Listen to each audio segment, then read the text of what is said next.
30મી જૂન 1908ની સવારે સાઇબેરિયન તાઇગાના દૂરના હૃદયમાં દરેક સામાન્ય દિવસની જેમ જ શરૂ થઈ હતી. ઓડકામે નાયા તુંગુસ્કા નદીના ઉપર આકાશ એકદમ સ્વચ્છ અને નિર્વિઘ્ન નીલું હતું.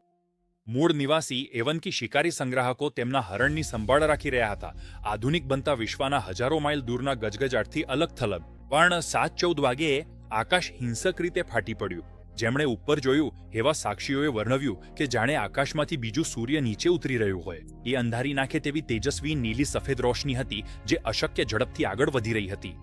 40 માઇલ દૂર વાનાવારા નામના વેપારી મથકમાં એક સ્થાનિક માણસ પોતાની ઓરડીની બારીમાં બેઠો હતો. તેને અચાનક તેની ખુરશી પરથી જોરથી ફેંકી દેવામાં આવ્યો. આકાશમાંથી આવતી ગરમી એટલી પ્રચંડ હતી કે તેણે પછીથી સાક્ષી આપતા કહ્યું કે જાણે તેની શર્ટ અચાનક આગે બળી ઉઠી હોય એવું લાગ્યું. પછી આયો ઝાટકો, એક ગર્જના ભર્યો કાન ફાડી નાખે એવો વિસ્ફોટ જેણે આખી દુનિયાને ચપટી કરી નાખી. આ ધક્કાદાર વિસ્ફોટે એટલી અસાધારણ શક્તિશાળી દબાણની તરંગ ઊભી કરી કે તે વાતાવરણમાં સ્થાનિક સુનામી જેવી વર્તી. એ માત્ર સાઇબેરિયામાં જ ફેલાઈ નહોતું, પણ એ પૃથ્વીનું 2 વાર પરિભ્રમણ કરીને ફરી આવ્યું. હજારો માઇલ દૂર લંડનમાં નાજુક હવામાન માપન યંત્રો ધ્રુજી ઉઠ્યા અને તેઓએ એ વિનાશક ધબકીને નોંધાવી જેને તેઓ જોઈ પણ શકતા નહોતા. સાઇબેરિયામાં આકાશ તૂટી પડ્યું હતું, પણ ખરેખર શું બન્યું હતું? ટુંગુસ્કાને સમજવા માટે આપણે માનવ દ્રષ્ટાંતોથી દૂર જઈને વિનાશના ઠંડા કડક ગણિત પર નજર કરવી પડશે. એ જૂનની સવારે જે ઉર્જા મુક્ત થઈ હતી તેનું અંદાજિત મૂલ્ય છે લગભગ 6.3 ગુણ્યા 10 ની શક્તિ 16 જૂલ્સ.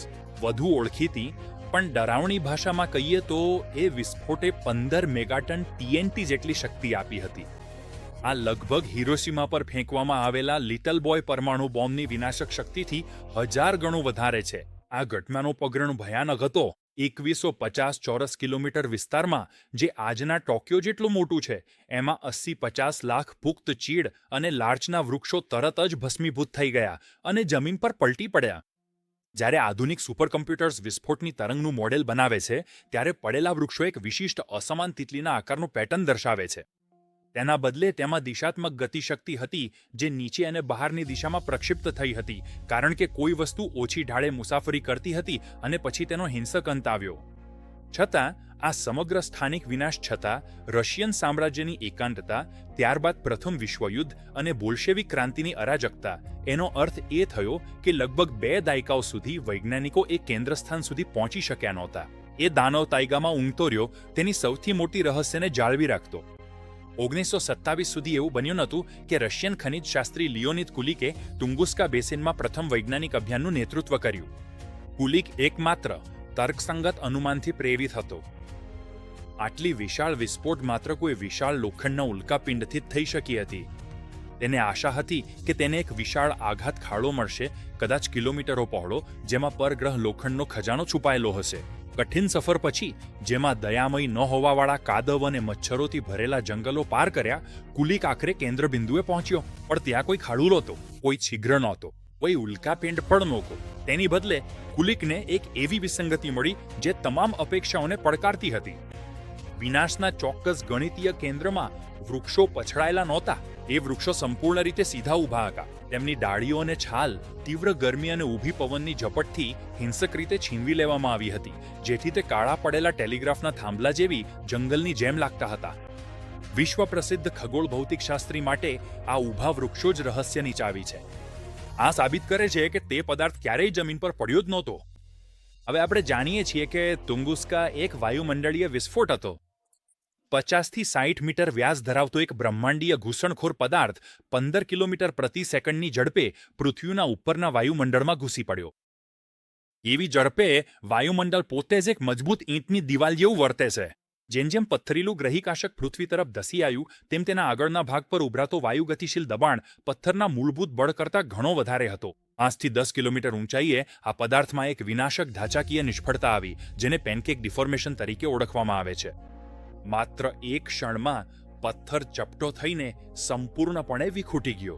તેની સમગ્ર ગતિશક્તિ એક જ તેજસ્વી અંધારપટ્ટી ઝલકમાં રૂપાંતરિત થઈ ગઈ. પથ્થર જમીન પર અથડાયું જ નહીં, છતાં જમીન પર નુકસાન એટલું ગંભીર કેમ થયું? આનો જવાબ મેટસ્ટેમ અસરમાં છુપાયેલો છે. જેમ જ પ્રાથમિક આઘાત તરંગ નીચે દોડી અને પૃથ્વીને અથડાઈ, તેમ તે પાછું ઉપર પ્રતિબિંબિત થયું. આ પ્રતિબિંબિત તરંગ હજુ નીચે જતી પછાત આઘાત તરંગ સાથે અથડાઈ.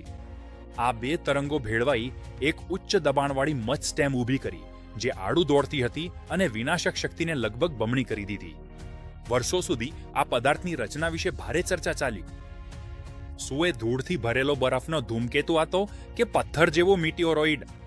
અંતે ચોક્કસ પુરાવો માઇક્રોસ્કોપિક સ્તરે મળ્યો. બચી ગયેલા વૃક્ષોના રેઝિનની અંદર ઊંડે નાના ઓગળેલા સિલિકેટ અને મેગ્નેટાઇટના ગોળા દફન થયેલા હતા. આ માઇક્રોપાર્ટિકલ્સની રાસાયણિક ઓળખ પથ્થર જેવા ગ્રહિકાઓની રચનાથી મેળ થાય છે. જે હથિયારે ટાઇગાને સમતલ કરી દીધું તે સૂર્યમંડળના અંતરિયાળ ભાગમાંથી આવેલો પથ્થર હતો. ટુંગુસ્કા ઘટના માત્ર ઐતિહાસિક જિજ્ઞાસા નથી, આ એક ઊંડો ખગોળીય ચેતવણી સંદેશ છે. અમે બ્રહ્માંડના એક ગોળીબારૂ ગેલેરીમાં જીવીએ છીએ. 2013માં જ્યારે રશિયાના ચેલિયાબિન્સ્ક શહેર ઉપર મીટિયોર ફાટ્યો ત્યારે દુનિયાને આ વાસ્તવિકતાની ફરી યાદ આવી. તે ફાટવાથી બારીકીઓ તૂટી ગઈ અને 1000થી વધુ લોકો ઘાયલ થયા.